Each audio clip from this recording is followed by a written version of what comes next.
shit. Hello everyone and welcome to the Captain's video blog. We are Thursday, May the 12th, 2016 and how bad is the current situation? Let's take the whole thing. It's 3 in the morning on Friday morning, which might as well be my last free day before the internship. If all goes well, of course. What else?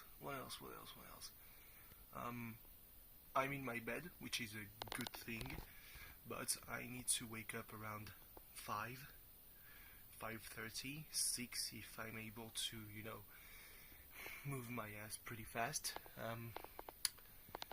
to take a train around 7:30 in the morning, because I have to leave the house at 6:30, just in case, to be sure that I'm not late. It's Friday morning.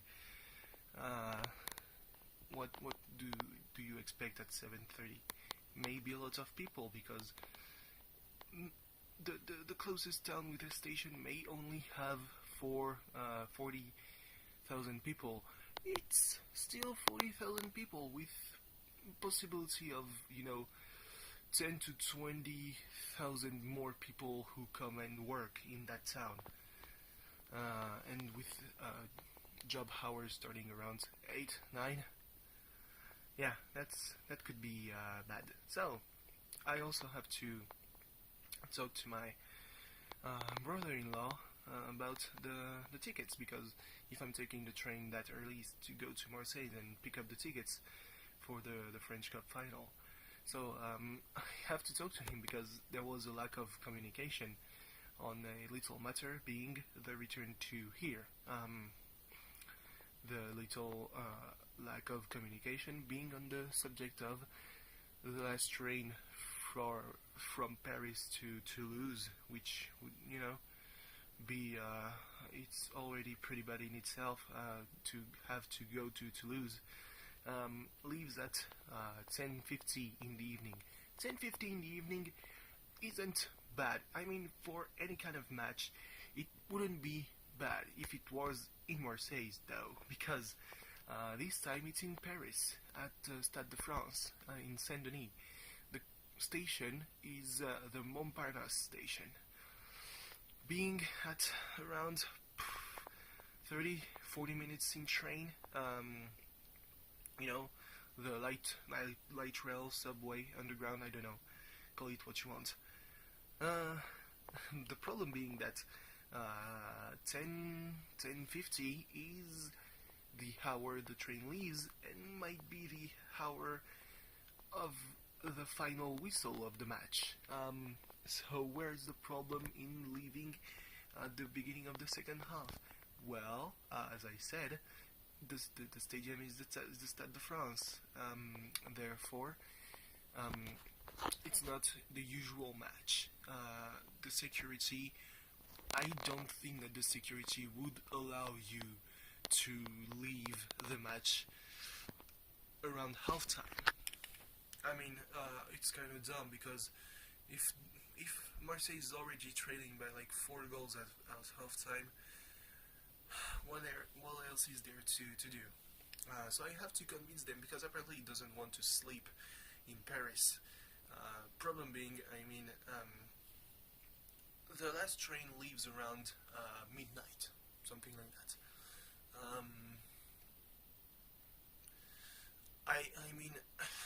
I don't know how to put it, because it might, and I'm saying that very much, very candidly. So they may be a little bit of naivety when it comes to that. But I don't think that hotels, even the cheap hotels around the train station, because we could sleep at a cheap hotel near the stadium, but let's be honest, there might as well be all booked to hell.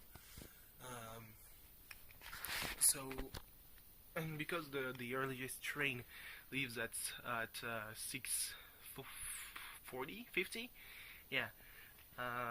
in the morning, obviously.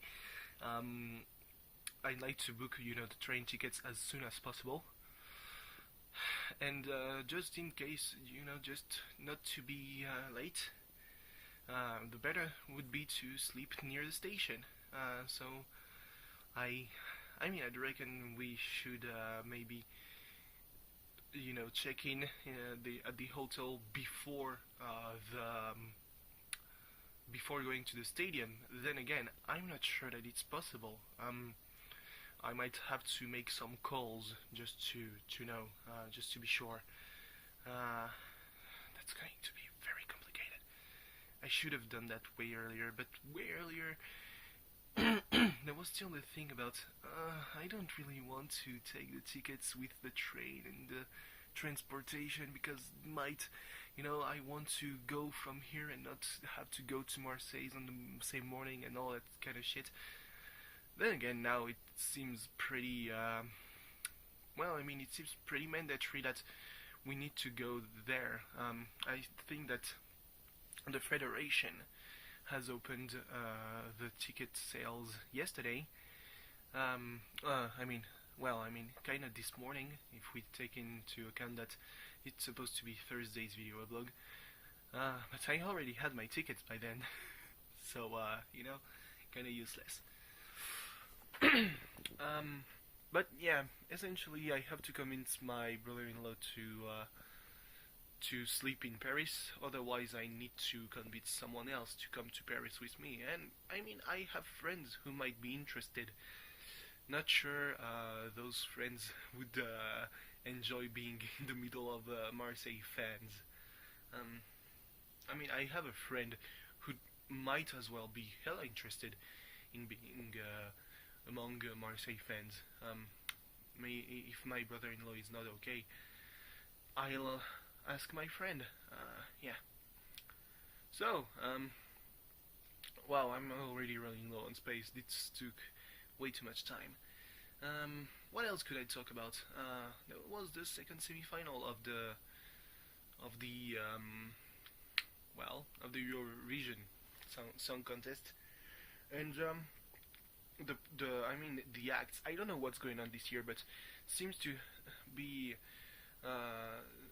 like there are lots of kind of serious acts. Like not a lot of how could I put it? Meme acts. Stuff that will be remembered more for its fun factor than for the quality of the song. Even though it's all kind of pop-ish or even Britrock,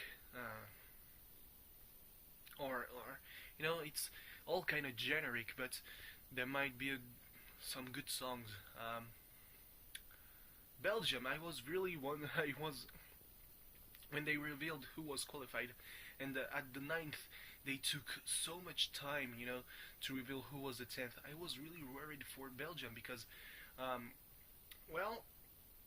based on their looks, she might as well be the main contender for the whole thing. And it looked weird that nobody would vote her in. It would have felt like when we got robbed in 2011. I'm talking we as friends. When they didn't vote for France because they were sure that everyone would vote for France. Yeah, maybe they would all do the same with Belgium. I don't know. But they voted her in, and now there are the 26 countries on Saturday night, which is going to be packed because there's also int versus TRV versus A, int versus W, the final match day of the French Championship, well, French League. So it's going to be stacked. I don't know what to watch. I have to think about it. Anyway, thanks for watching. See you tomorrow. Bye bye. Oh, that's going to be something great tomorrow.